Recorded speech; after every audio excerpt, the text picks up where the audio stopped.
One engineering student saw a classmate riding on a new bicycle. He said, "Wow, where did you get such a great bike?" The second engineer replied, "Well, I was walking alone yesterday, minding my own business, when this beautiful woman rode up on this bike. She threw it down to the ground, took off all her clothing, and said, 'Hey, what do you want?'" The other engineers said, "Good choice. The cloth won't have fitted you anyway." Good evening, ladies and gentlemen and fellow Toastmasters. This is the #1 engineer joke of all time. Sadly, it is pretty accurate. We are boring, nerdy, and humorous. I was born as a civil engineer. I won't find a wife. I will live sad and lonely. My college roommate taunted me and called me sad, single, available, and miserable. I was so disenfranchised, I almost changed to communication major. And changed my name to Chad. Charming, humorous, available, and desirable. Then my life took a great transformation when I joined Toastmasters. During table topic, they taught me how to BS and lie as much as I could. They even clapped for me when I told them the biggest lie of my life. Slowly, very slowly, my stony brain started to loosen and melt. And behold, I found humor! Mary, I did it. If I was so lucky to find an easygoing wife, she never tell me to jump, as long as I jump before she asks. That is kidding. Actually, I do have a wonderful wife. She cooks for me, takes good care of me. But that is without going to rigorous pre-marriage counseling. You see, I was young, naive, and desperate.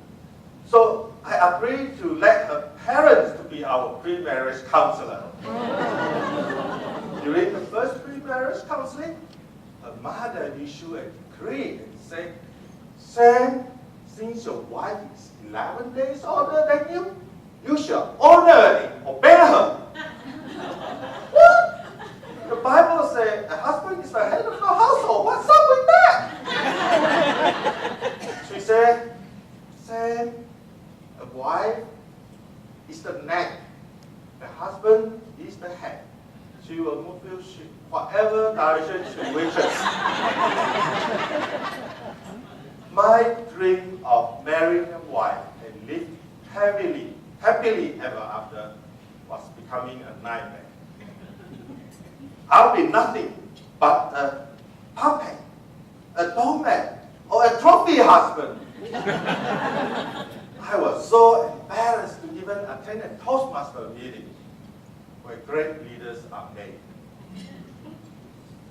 During second pre-marriage counseling, I was determined to prove that my head doesn't get controlled by the neck. I can prepare. So I brought one of these. Put it on. See? My head doesn't get controlled by the neck. Her parents were surprised. Needless to say, the rest of the session went really well.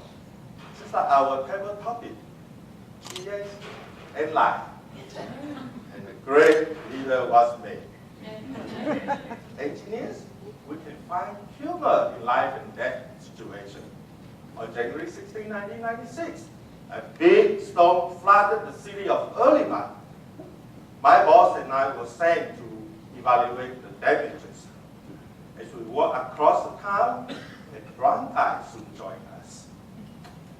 By the time it got dark, he became aggressive and demanded we solve the flood. My boss asked him to get lost. My boss was tough and I'm Toastmaster.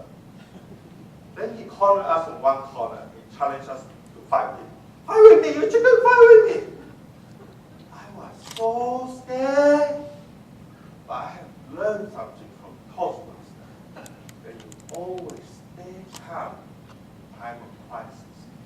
You always call your enemy honey or sweetie. So I say to him, honey, sweetie, we cannot solve the plan. We don't want to fight with you, but we are not chicken. But I'll show you how the chicken work. So I did the chicken walk for 20 seconds, and then we run for our life. Then I truly understand why and how two headless chickens could run so fast in the dark. My life has been blessed beyond my dream. I owe it to Toastmasters.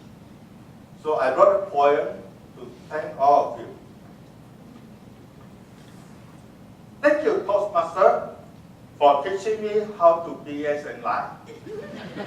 Thank you, Toastmaster, for making me a great leader through BS and lie.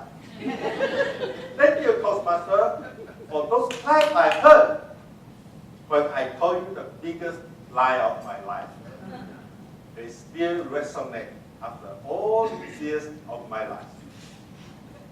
My name is still Sam, but inside I'm actually Chad. So the next time when that beautiful woman rises up on the grapevine, throw it to the ground, took off all her clothing, and said, take what you want. I will take her back, I will take her clothes, and then I will send her to a Toastmaster meeting.